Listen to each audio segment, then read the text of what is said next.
গোপন সূত্রে খবর পেয়ে দমদম নয়াপট্টি থেকে উদ্ধার 53 কেজি গাঁজা। দমদম নয়াপট্টিতে একটি বাচ্চা হাতি গাড়ি থেকে প্রায় 53 কেজি গাঁজা উদ্ধার করলো নাগের বাজার থানার পুলিশ। সাম্প্রতিককালে এই বিপুল পরিমাণের গাঁজা উদ্ধার যা কিনা ছাত্রীদের আবদার, আর তাই রাখি বন্ধনের প্রাক্কালে মেনুতে লুচি মিষ্টি, ডাল সহ আরো রকমারি খাবার নিচ্ছে মিলে। লুচি মিষ্টি পরিবেশন করে ছাত্রীদের নিজেদের হাতেই খাওয়ালো জেলা প্রাথমিক বিদ্যালয় সংসদ কতদিন ধরে এই ব্যবসা চলতো এবং আর কোথায় কোথায় সরবরাহ করা হতো সেই লিঙ্কটি যথাযোগ্য মর্যাদায় কবিগুরুর প্রয়াণ দিবসে রাখি বন্ধন উৎসবে মাতল সদর গার্লস প্রাথমিক বিদ্যালয় শিক্ষক শিক্ষিকা থেকে ছাত্রীরাও। ওই দিন একটি অনুষ্ঠানের মধ্য দিয়ে রাখি বন্ধন উৎসব পালন করা হয়।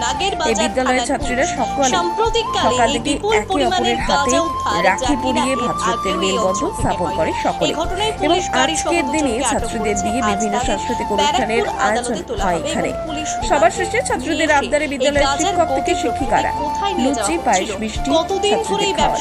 এ বিষয়ে ডিপিএসসির চেয়ারম্যান লক্ষ্মমোহন রায় বলেন, ছাত্রীদের সাথে রাখি বন্ধন উৎসবে আমরা খুব গোপন সূত্রে খবর পেয়ে দমদম নয়াপট্টি থেকে উদ্ধার 53 কেজি গাঁজা। দমদম নয়াপট্টিতে একটি বাচ্চা হাতি গাড়ি থেকে প্রায় 53 কেজি গাঁজা উদ্ধার করলো নাগের বাজার থানার পুলিশ।